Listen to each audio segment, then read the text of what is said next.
personal history. Why did I get into it? And as Jack will have heard earlier on, when I was an art student at the edge of London, I literally looked at a Rembrandt and thought, why doesn't my paint look like this?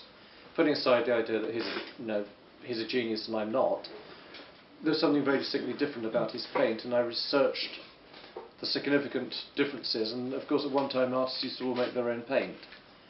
And as soon as I learned this, I decided to give it a go myself, and immediately, not only did my work jump forward in terms of my actual painting ability, it increased my affinity with the material. It also meant my work seemed to have a bit of a breakthrough as well. Friends came to my studio and accused me of using some new Winsor & Newton medium or something like that, I think they said. Then I showed them that I was actually using paints I'd made, and they tried some. And then there was this little idea of, well, maybe I could start a little business, and I wouldn't have to go and get work waiting tables and doing bar work as a young artist. And it sort of initially exploded. I started to then be commissioned by the Victorian Albert Museum to make lead whites for primers for restoration projects they were involved in, and then the Royal College of Art started ordering enormous amounts from me. I then lost control of it as a small business and ended up slipping into debt. I won't bore you with too much of the detail, but it pushed me out of the business first time around. After a few years of doing forestry, believe it or not, I then got back into it and had the fortune of making the acquaintance of a few people in London who had art stores, and they backed me, if you like, in terms of relaunching the business. And it's with a company called Atlantis in London that I met artists like Howard Hodgkin, David Hockney, Sean Scully. This is now back in the 80s, who are some pretty big names, let's be honest, and never seem to look back. But what's significant about the paint? Why is my paint different, say, from whatever other brand? And I'm not saying those brands aren't good, or there's anything wrong with them. They just make paint differently, and I like to think it makes the world a little bit more of an interesting place, because if all chefs cooked the same food, and rather a boring world, wouldn't it? So my principle, if you like, of making the paint is I want to get as much pigment in there as I possibly can. I actually want to shock you with colour. I want colours to be so vivid and so intense that when you intermix, say, 5, 6, 7 or 8 colours, there's still a vibrancy there. You're not getting the proverbial mud occurring. I want the colours to be vibrant and rich, almost as if I'm poking your eye out with colour. And the good thing about doing that is that not only do I give you very, very vivid colours, therefore, it also means that the longevity, the light fastness of the actual paint itself will be greater, because the pigment particles are closely packed together, which means they have greater resistance to the UV light, the wavelength of light that is responsible for causing colours to fade. Also the texture, I have a great desire to actually give you a paint which I believe is, some people describe it as creamy and smooth, all the rest of it. Not every paint is the same. I mean, I try and, it's not an homogenised range by any means. You'll find a colour might be a little more, one colour might be thicker than another, might be a little more fluid. So I try and bring out each individual pigment's virtues, if you like, the individual merits of the colour. Now, do you want to say something? Yeah, also to that point, as Michael said, it's not a homogeneous paint, so it's not the same formula applied to the various pigments that's going to pop the same way. For example, you might find some paints have a larger particle, so it might have a little bit more grainier feel or coarse feel, and some of them have very small particles, making them very thirsty, and they're going to be very smooth. So when we talk to you about our paint products, while we do have a formulation that excludes any kind of filler or cobalt lanolate being put in, it does mean that the paint itself, that actual pigment, is being formulated for the right, correct amount of oil. And it's not going to change the pigment. The pigment is going to be smooth depending on its size. Or it could be a little bit more of an earth. You could have a little feel to that. So. Now, I often say to artists, you've never had it so good before in terms of the choices of pigments we have today. Some of you will have heard of lapis lazuli, yeah? The semi-precious stone, which of course we've got here. Try and get it so you can see it in the light there. Now, if you think about it, that's Mother Nature's gift to us. If you go back in, I think the earliest cases of it, something like 2,000 years BC in Egypt and places like that, This is a blue, of course, which comes from the semi-precious stone. This particular one is from Afghanistan. And if you consider that before the Industrial Revolution, before chemical plants were making pigments for artists and many other industries, artists or artisans had to, if you like, gather the materials from their environment, and sometimes it would be the earth from beneath your feet, sometimes it would be from weird and wonderful plant concoctions. This particular occasion, it's the lapis lazuli from Afghanistan. Now, I think you'll agree, as a blue goes, it's a blue, isn't it? It's pretty sort of vivid, and considering it's what Mother Nature's happened to give to us. However, this was so valuable at one time, it was as expensive as gold. And the French government became particularly frustrated with this, and all their artisans were complaining about the enormous cost, and there was no other way of getting a reliable blue at the time. So the French government offered a prize to any alchemist or chemist or, if you like, artist, who could figure out what was in it chemically and synthesize it. And there were two French scientists who, it's a bit like the Edison and what's the name of the other artist? The other scientist with Edison? Tesla. Thank you very much. They both simultaneously sort of discovered how to do certain things with electronics, and it's the same thing with these two French chemists. Only one of them was entrepreneurial enough to actually turn it into, I believe, into a successful business, and invented, of course, what we know as French ultramarine blue. Now, the lapis itself, if I put a bit on the back of my hand, when Karen was talking about the pigment size of particles, lapis lazuli has a very large pigment particle, which actually means it's got a low tint power. Now, when I talk about low tint power, although you can see the blue on the back of my hand, now it's gone. That's low tint power. The pigment particles in that are about 20 microns in size. Unfortunately, I meant to bring a little jar of the pigment here, which you'd have been welcome to touch.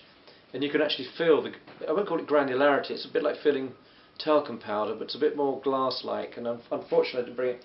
But later on, come up and touch, and you can actually still feel that almost dryness which exists within it because it's got a large pigment particle. Now, however, once I put it next to ultramarine blue, which of course you suddenly start to see what you thought was a fairly clear blue, suddenly you start to see the intensity. I mean, this will just go on and on forever, because it's got a small pigment particle and therefore huge tint power. And I think you'll agree that you can start to see the clarity that I'm talking about from certain colours. Pass that along anyway. I mean, have a look and pass along, and you're welcome to touch. Yeah, there's nothing toxic out there at the moment anyway, so we're going to be talking about toxicity as well. There's a palette knife if you wish. Now, certain colours, which you've probably gathered, I'm quite sort of fascinated by the old palette of the old masters and this sort of thing, things like the lapis lazuli, the vermilion and things like that. There's a certain harmony that exists between those colours. In fact, I may as well I'll grab one of these and just do it while that goes around. Certain colours, like for instance the terravertin, as it comes past, don't be scared to touch the terravert that's there. The terravert, if you like, is the sister colour of the lapis. Much less expensive, but there's a harmony which exists between the two. And when I again talk about low tint power, now you see it, no you don't, sort of thing. When you mix those two together, the lapis and the terravert together, you can start to see that there's a harmony that exists between the two of them, because they're like the blue or green version of each other. But both have got a large pigment particle. The lapis is from Afghanistan. The terravert is actually from earth dug up in Cyprus, which has been micronized. And often when I'm doing talks, I mean, we do North America for lots of obvious reasons, and artists always say that it looks like a rainy day in Seattle whenever it almost sort of paints itself. And I mean, even for the Irish landscape, you can imagine your blue hills into the distance there, can't you? It almost paints itself in a way, makes life very easy.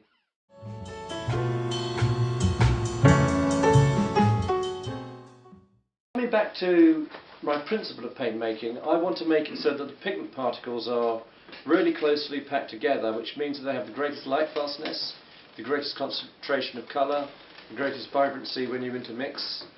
And the good thing about that is it also means that it will be very, very long lasting and light fast. It's very, very simple in principle. Every one of our tubes has a real colour strip on it, so this in every case, and I'll pass that one on, you can pass that one along, and you can run your finger over it, you'll feel that that's pass this one along that way. it has a very good example of that because I just know it's a very thick brush stroke. You can feel it's real paint, so what you see is exactly what you're getting. We do a whole load of exotic whites. Let me think. We have 9 whites. 9 whites, thank you. We do, obviously the titaniums. I do a titanium white in Safflower Roll, which is our titanium #1. I do, which is slower drying by far. It's, as I say, in Safflower Roll because if you saw a bottle of the 2 oils side by side, linseed oil against safflower oil, the safflower oil is a much paler oil, and that affects the overall nature of the whiteness, if you like, because of the oil itself almost comes to the surface. So you get a natural glazing effect of the actual natural colour itself. We also do a titanium #3, and Number 2. Yes, we do a titanium white #1, which is the safflower oil. We do a titanium white #2, which is in linseed. We also do a titanium #3, which I always jokingly say is for the impatient art students of London, because for years they would ring me up and go, "Oh, Michael, I've done a painting with your paint. I've got a degree show in about a week's time, and I want to varnish it." And all these terrible things. How do I make the paint dry quickly? And of course, as I explain, I leave out the dryers. Well, titanium #3 is the only paint we do with a dryer in, and it says in big letters underneath in bold type, "with dryers." That was also a linseed base. Yeah, and effectively, I probably put exactly the same amount of dryers in as the other manufacturers do to make the paint dry in a more timely manner.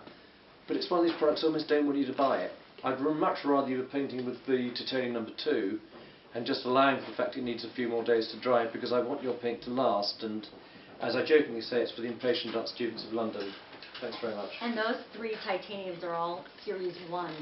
You'll find our product line is devised of 2/3 Series 1 and Series 2, and then the other third is the higher series. We purposefully do that so that you have a better price point, and you can buy the paints and you can mix them and you get lovely colors with Series 1 and Series 2. Likewise, 2/3 of our product line is non-toxic. So for those of you who are looking for non-toxic paints, 2/3 of the line is non-toxic. Those 3 Series 1 titaniums are complemented by 2 other Series 1s, which is a zinc white, which Michael only recommends that you use for mixing. So you use that to mix to brighten your colors. And then we also have a new warm white, which is a lead white alternative, because here in the UK and EU, the REACH governing body has taken away our ability to sell you a lead white. So Michael formulated a lead white alternative. They carry it here at K&M Evans, however we sold out of it this morning. So if you want that product, and you'll see it this afternoon here, just pay for it today at the 25% discount, and Claire will order it in for you. Anything that you see today that's been sold out, you can order today and pay for it, and she'll get it for you. But that takes care of then the 5 Series 1. Then we move to, yes, sorry, David. The drying time of the non-lead or the flake white, how does that compare to the flake white #2? Okay. It's a very complicated thing to answer that one particularly, because when you say flake white, you're generally talking about a manufactured lead carbonate. When lead carbonates are manufactured, they tend to use a process in the all the pigment particles are the same size, and they get covered in esteric acid, which acts as a barrier that remains on the pigment particle itself. When they make lead carbonate industrially, there's a system where they want to drive the water off. This is what I'm told, and I'm almost repeating it verbatim, which means that if the particle is covered in esteric acid, it stops any water coming to contact with it. So in other words, if I had some lead carbonate pigment here that was manufactured by man and tried to mix it into water, it refuses to wet in. It's like literally water off a duck's back. If you mix it with oil, that's fine. Where it comes to what I call naturally made lead carbonate, which is made in the old-fashioned stack process by suspending lead over vinegar but under horse poop, and just in case you're wondering if I'm serious about this, the Romans discovered about 400 BC that if you discard lead in the presence of horse poop and vinegar, 2 things they had a lot of in the society, when lead corrodes it generally goes white, and in that particular case, of course, they haven't used a chemical process that has a steric coating. That lead white will dry incredibly quickly, like overnight. Manufactured lead carbonates industrially manufactured are slow dryers, because that stearic acid acts as a barrier to stop the interaction with the oxygen. It slows it down. So actually most lead whites tend to be, if they're man-made, they tend to therefore be slow dryers, unless they put dryers in, which we don't do. So in the case of my two Kremnitz whites, which are effectively the same thing you're talking about, flake white, they're almost slow to average drying, whereas my stack lead white, which of course is made in an authentic way, will be dry, if you paint today, it'll be dry this time tomorrow. So, sorry, have I completely confused everyone by that or not? No. Yeah. Which is which? Okay, the stack lead is very fast drying. And what's it called? Stack lead white. The reason it's called stacks is because the Dutch discovered in the 13th century that if you have a pot, you put an inch of vinegar in the bottom, lead over the top, loosely fitting lid so the air can come in and out, bury it under horse poop. What's happening there is that the acetic acid in the vinegar corrodes the surface and turns it into a lead acetate, and then the horse poop, which has got the highest level of carbonic acid of all the animal poops, then has a secondary reaction and converts the lead acetate into a lead carbonate. And as I say, the Romans had a lot of horses, they had a lot of wines, they had vinegar, and lead was a metal they understood. They, lead piping, lead drinking vessels, lead coffins. Lead's a very abundant metal in rocks and stuff, so they had a lot of it around. The stack lead white is very fast drying. It has the same painterly qualities, shall we say, as that you'd recognise in an old master painting. Unfortunately, we sell it, I believe, in the cartridges here, but we don't have it in tubes because of the various legislation that's going on with the EC at the moment. And a lot of places won't even sell lead paint to artists unless they know they're actually on the restoration project. The world's getting very... of our product line, because Michael was a painter that was very much in love with the old master colors. So it is the genuine Chinese vermilion, it is the lapis lazuli, it is the genuine Naples light and dark, it's our rose madder. These are products, our Italian green umber that you would find on a traditional old master palette, and also complemented with alizarin crimson. We also brought out a new alizarin claret.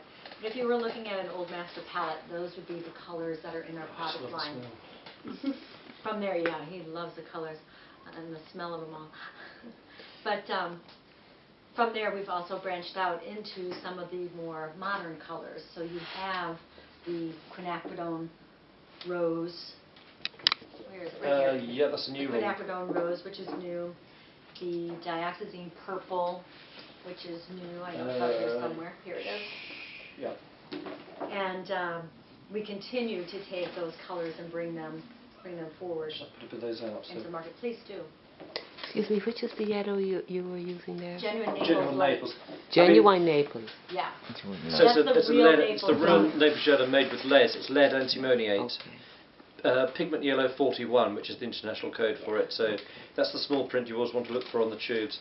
I just thought for fun I would just do a mock-up of a flesh tone. So I'm not claiming I'm suddenly the best portrait painter ever, but I think you'll agree that I've got into the zone of Caucasian flesh tones relatively easily.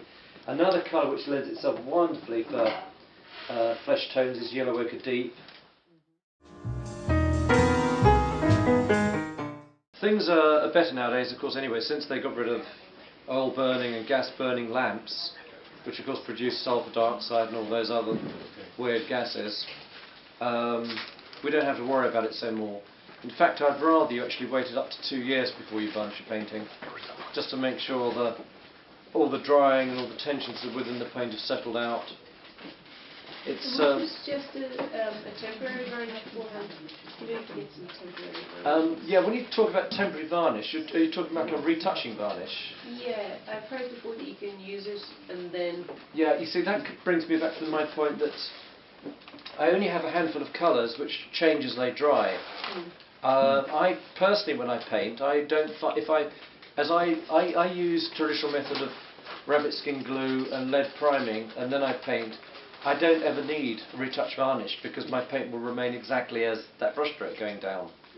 So I tend to find that people only generally end up using a retouch varnish if they've painted on an acrylic primer and dare I say, using other brands of paint which tend to go a bit matte looking anyway as they dry because of fillers and extenders, I like to think you won't be, if you try my paint, you shouldn't be needing a retouch varnish. Yeah. I read somewhere that you should before you varnish, you should oil out always. Yeah, shouldn't need that either because I mean, just for those of you who don't know oiling out, the idea is you put a very very thin layer of linseed oil over the entire painting, which reintroduces that lush, moist looking thing. But again, I take you back to that point, you shouldn't need it when you're painting with my paint. It's only the umbers and lamp black that change as they dry. Yeah, I know what you're saying because when I was a student and I was working with some appalling quality student quality paints, you do a good painting and you feel great about it, and a week later you come back and it's all gone dull and matte. And you lick your finger and pass it over the surface and all the fruity colour comes back. Then of course you pile on with the retouch varnish and brings back the moist colours, and then you paint for another month on your painting and it all goes dull and matte. You just end up fighting the material, and for me I think it's most important that you shouldn't be fighting the material. The material should be your friend.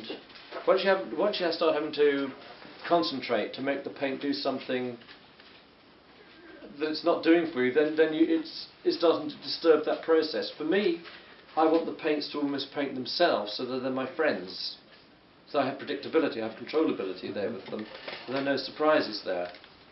Once you start having to try and make the paint do something that it's not doing, not only will it interfere with that intellectual process of what art is and what painting is and the execution of the painting, you start to go all over the place, and you shouldn't have.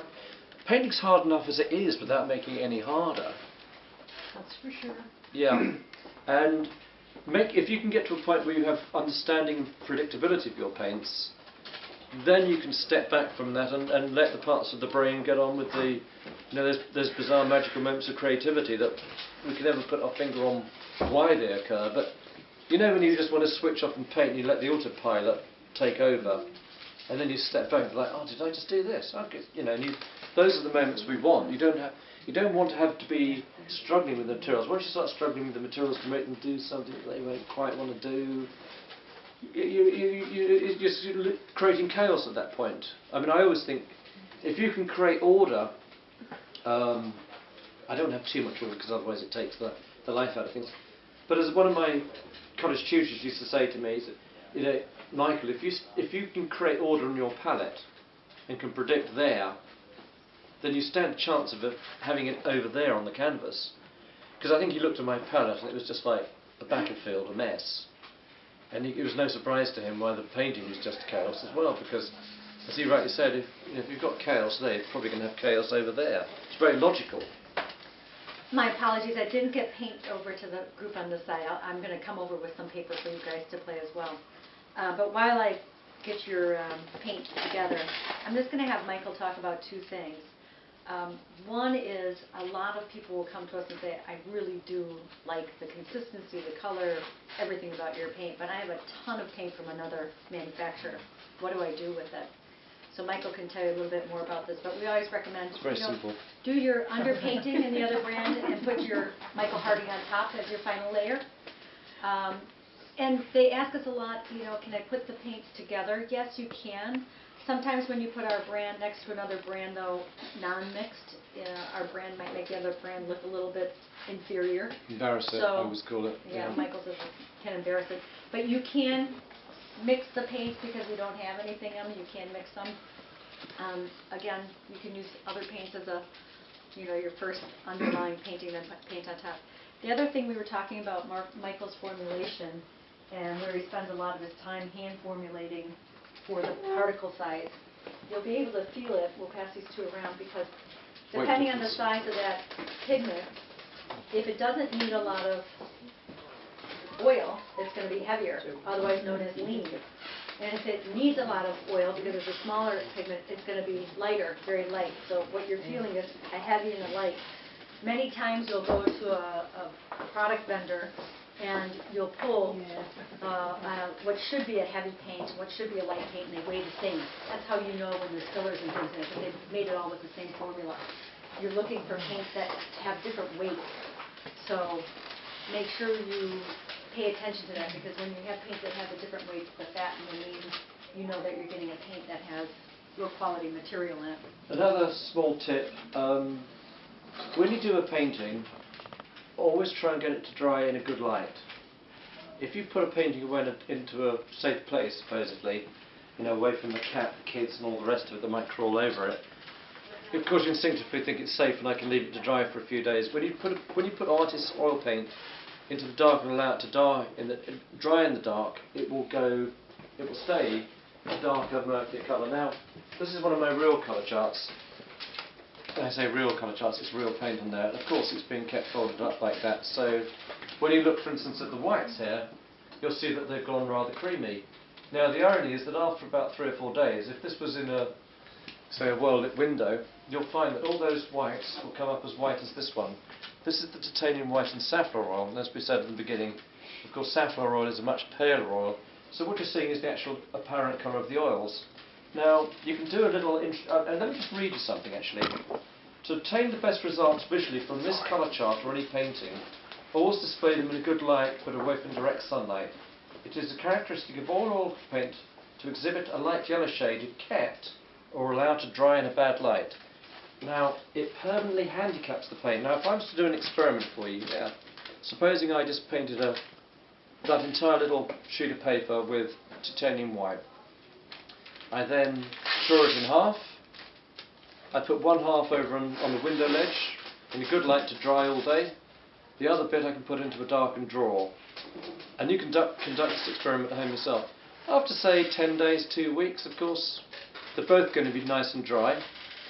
You take the two halves, you marry them up against each other, and you will notice the half that's been allowed to dry in a bad light will be darker than its counterpart that's allowed to dry in a good light. Now, over the next few days, the piece that was dried in the bad light will get a bit whiter, but it'll never get as white as its other half that dried in the good light. So supposing you're doing a painting where the whites or the lightness really, really matters, I don't know, a person sitting in a white shirt for your portrait, whatever like that, and you want that white to remain really crisp, dry it in a good light. Even direct sunlight for a few days is not going to do any harm. Unfortunately, the only drawback of this, of course, it will speed the drying as well, which, for the gentleman here in the middle, of course, is, by the sounds of it, James, is not what James would like if you want your paint to remain open. The best trick, actually, for probably slowing down a painting speed drying is to have the painting cool. But if you dry it in a bad light, it'll render it, it'll handicap it permanently, more dingy looking. It's just, no one completely understands why this is. It's talked about in the Ralph Mayer book, but no one really explains it. I don't think they actually know why this is the case. So try and do your paintings and get them to dry in a good light. Sorry, what do you use the beeswax paste? The beeswax paste it's an impasto medium. So supposing you just want to add a bit more body to your paint and, dare I say, extend it slightly, you do have that opportunity with the beeswax paste. We are also adding a PM7, which will be a more transparent version of it, which is also more like a gel paste. That will be coming shortly, which I'd love you all to. So it's not like cold wax. It is. It's got beeswax in it. You don't have to warm it though. You just paint with it. Can you use it the same as cold wax medium? I don't know what cold wax medium is. It probably is something similar. For instance, give an example, a matte varnish. If you read the small print on our V2, which is a matte varnish, it's got beeswax in. It's simply beeswax dissolved into turpentine. If you read what it says on the bottle, it says warm it slightly. And that's because when beeswax is cold, of course, it's opaque. And the danger, of course, if you've got it combined with the turpentine, is that it can settle out. So you'll end up with a dollop of beeswax either at the top or the bottom, depending on which is the heaviest, and I can't remember. If you warm them and shake it, then it reincorporates in, and that's when you varnish. So, no, our wax medium, our PM4, can be used just cold. You don't have to heat it. But the V2, the matte varnish, is different. Have you got your own medium for glazing? I've got four stroke 5 mediums for glazing, yes. We do 6 mediums and 2 varnishes, and it's about to become 7 mediums. Yeah, and these you mix with the colour while you're... Absolutely. I mean, there's no rule that says you have to. Yes. I mean, you only. I mean, a lot of people tell me that they can use my paint straight from the tube, and they don't need a medium. Some people sometimes I'll be doing a talk like this, and someone will put up their hand and go, "What medium do I have to use?" And the answer is you don't have to. You only, from my point of view, you should only ever use a medium if you can't achieve what's in your mind's eye. Otherwise, there's no point. It's only if you can't. I mean, if you wanted to increase flow, or as you talked about a glaze. For any of you who don't know, a glaze can be. Supposing I'm the portrait you've just painted, and you decide that the shadows down one side of the face aren't deep enough, but you don't want to repaint the whole area. So what you do, you take an umber, for instance, and you put it into a glazed medium, and it will be rather like the appearance of, say, black tea. Of course, when you put a brush into it and take it over a painted area now, so you're taking like a veil of colour, it would still allow the colours to show through from the previous statements, but you'd be creating a deeper shadow, for instance. That's what we talk about with a glaze. Yeah, we do a number of glazed mediums. Our PM2 is the only other product in our range which actually has an artificial dryer in it, and that says clearly on the label.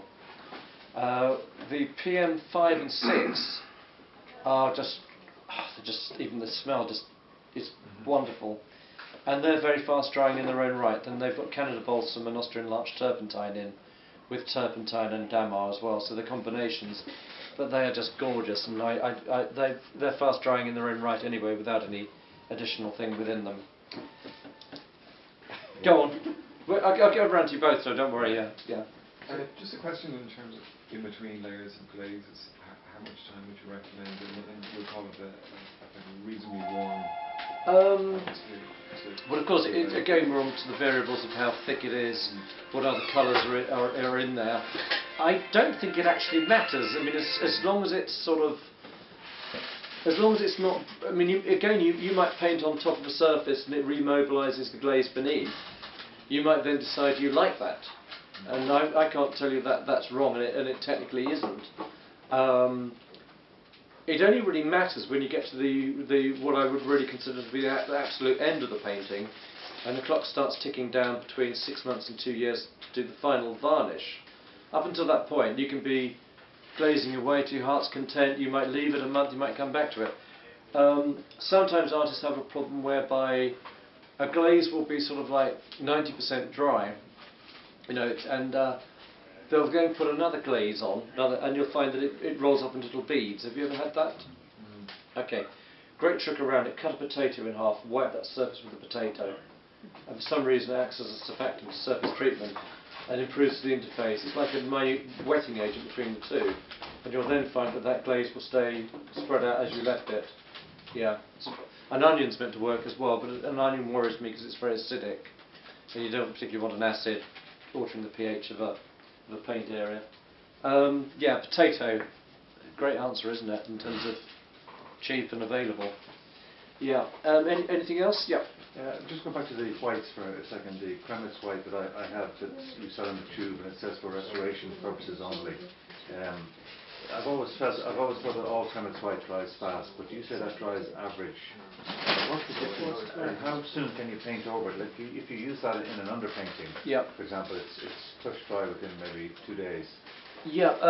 When is the correct time that's safe to paint over with maybe a faster drying oil? If it's a priming coat, the books will tell you 6 months to leave it, because when oil paint dries, which is by absorption of oxygen from the atmosphere, it technically gets bigger, it expands slightly. And the idea of 6 months is that the oil expansion will have stopped after 6 months. Now, the other good thing about a primer that's made of lead is it should be, a primer in my mind is almost exactly like a lead white paint.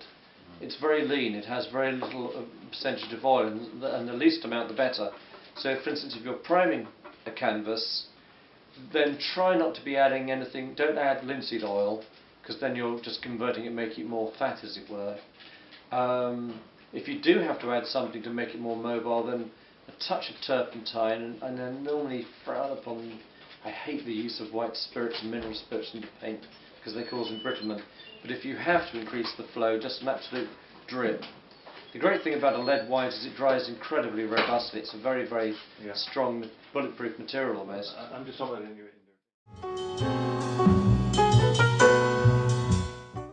People often say to me, Cobalt Violet Dark, Series 6, is it really worth the money? And I mean, I get people who paint clerics and people like that, and of course the robes are ideal for sort of cobalt violet dark. However, if you mix ultramarine blue with magenta, you'll find that you get absolutely staggering. Can you see those there? I just want to put it up. Staggering combinations, and you start to get the vividness of the intermixing of the two colours, and you can see differences that you don't get, dare I say, with other brands. Other colours which I'm particularly proud of within the range, I mean, give you another example of the lapis. As I said, it's come from a natural stone. Terra Verte, of course, this particular one's from Cyprus, and again it has what I call low tint power, so now you see it. No, you don't. It's sort of, if I did that with the magenta or ultramarine blue, not surprisingly, my hands would go completely colour. Yeah, indeed. I'm really surprised about the low tint power in books, and it was particularly the lapis I would expect it to be really. Yeah, and you see, there's an interesting thing. If you read the books, they always talk about them. You know, they romanticise it too much. I mean, I do get some artists who work with lapis and absolutely adore it. However, if you're expecting to find some sort of explosive, brilliant blue that goes for miles and miles and miles, use phthalocyanine or ultramarine, because it's a subtle colour. It has a low tint power. Now, talking about low tint power, the great thing about it is, with it has its sister colour, if you like, Terra Verte. You mix them together, and you start to see how there's a harmony that exists between the two colours, because they're both low tint power. And from a landscape point of view, I mean, we were up in Seattle recently, Washington State, and doing a demonstration to artists. And one lady immediately said, "Oh, that's instant rainy day in Seattle. That just has that." You know, they always paint themselves. I always try and explain to artists that you should try and load the dice, if you like, in your favour. Painting's a very hard thing to be doing. We all know that. It's painful. Don't do things that actually make it harder for yourself. So when I do my own painting, I try and, if you like, build scenarios which are going to help me, so that when I'm painting around the palette, that when I go to move towards that canvas and make that brushstroke, for me personally anyway, the way that I work, I want to know exactly what brushstroke I'm putting down, so that there are no surprises on the canvas. Some of you might want to be painting in a more spontaneous way, whereby you enjoy, say, a deliberate chaos, where you can, you know, you don't know what's erupting here, and you don't know quite what's erupting on the canvas, but that's a different way. And I'm not saying that one's right or wrong. From my own painting point of view,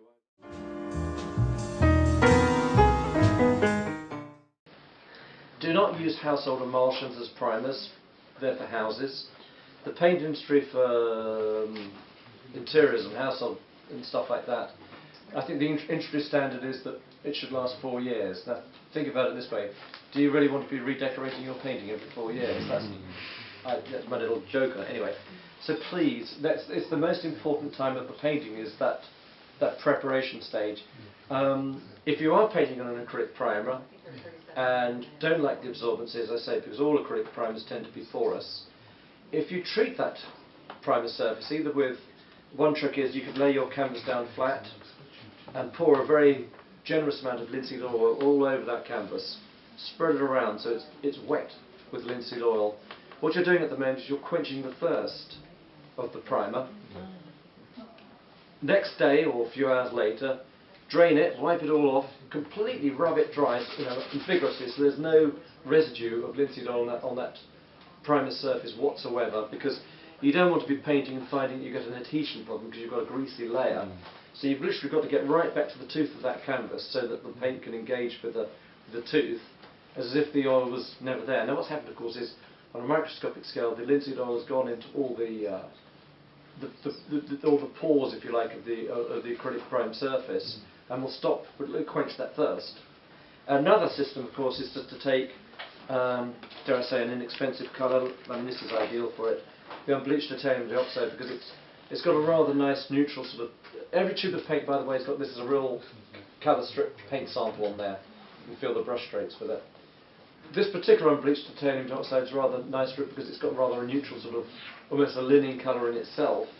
And a lot of artists, what they just put a nice layer all over the acrylic primed surface, let it dry, and of course then you've formed a barrier.